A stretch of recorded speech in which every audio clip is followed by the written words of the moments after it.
মনের এই ক্যানভাসে তোমার ছবি ভাসে, তোমার প্রেমে যেন পড়েছি।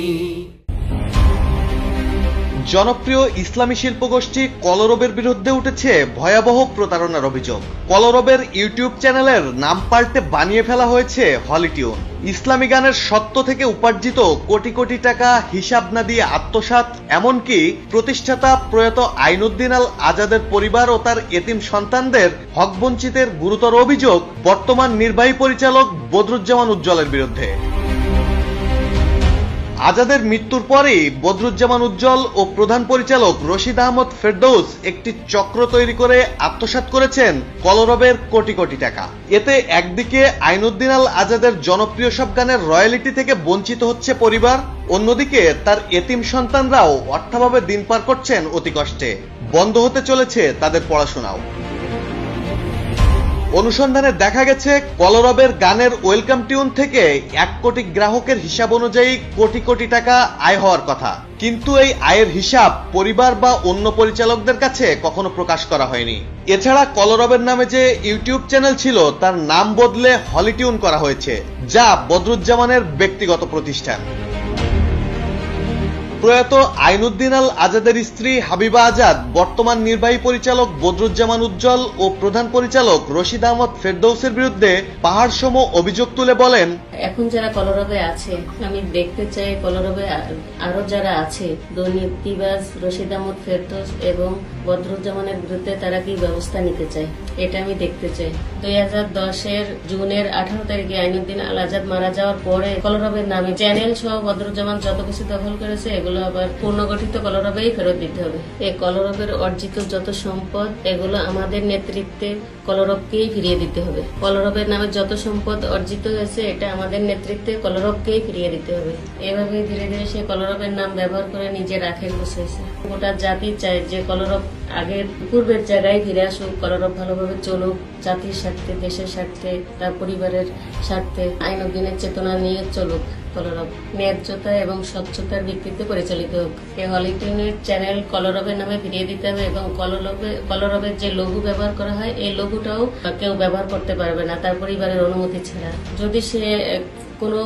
যদি সে করে তাহলে আমরা আইনের ব্যবস্থা নিতে বাধ্য হব। প্রতারণা ও জালিয়াতির নেপথ্যে থাকা বদরুজ্জামান ও ফেরদৌসের কাছে কলরবের আয় ব্যয়ের হিসাব সহ তাদের বিচার চেয়েছেন প্রয়াত জনপ্রিয় ইসলামী সঙ্গীত শিল্পীর মেয়ে তোফা আজাদ রুহি। রশিদ আহমদ ফেরদৌস চাচু এবং বদরুজ্জামান চাচু ওনাদের দুইজনের এই জালিয়াতির বিচার চাই। এ পর্যন্ত কলরবের যত হয়েছে এগুলার আর কি সুষ্ঠুভাবে এগুলার হিসাব নিকাশ চাই। আর তাদের দুজনেই বহিষ্কার চাই, তাদেরকে বহিষ্কার করতে হবে। আর কলরবের ইউটিউব চ্যানেল হলিটিউনকে কলরবের পূর্বের নামে ফেরত ও একজন সামান্য কর্মচারী থেকে কলরবকে দখলে নেয়া বদরুজ্জামানের শাস্তির দাবি করেছেন আইনুদ্দিন আল আজাদের ছেলে আব্দুল্লাহিল গালিব। কলরবের যে ইউটিউব চ্যানেল হলিটিউন সেটাকে কলরবের নামে ফেরত চাই।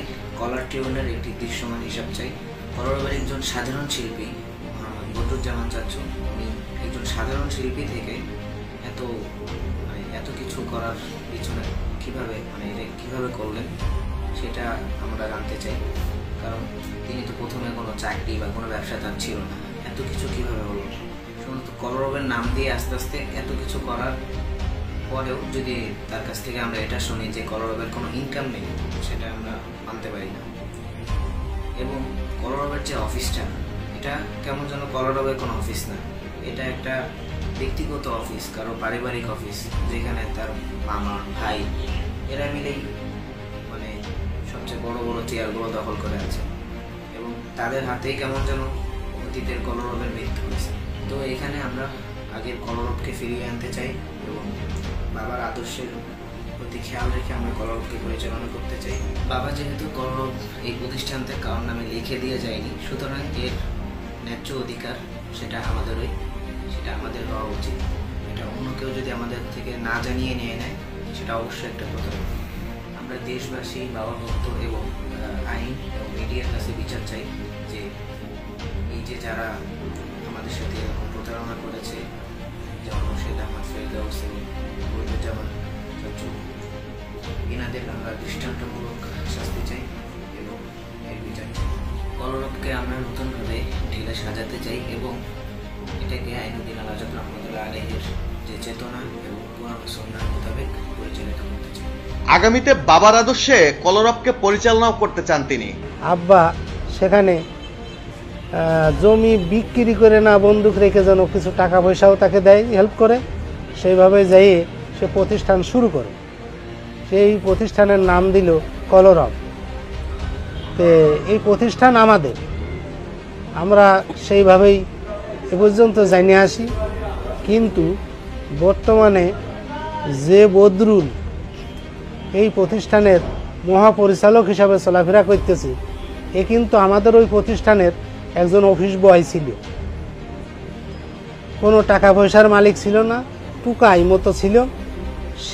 এই প্রতিষ্ঠানে থেকেই আজকে 100 কোটি টাকার মালিক, হেলিকপ্টারের মালিক, 7 তলা বাড়ির মালিক, এগুলা সে হয়েছে। আমাদের কষ্ট নেই। কিন্তু আইনউদ্দিনের পরিবার বা এই কলরবের প্রতিষ্ঠাতা যারা, তাদের জন্য সে কী করবে?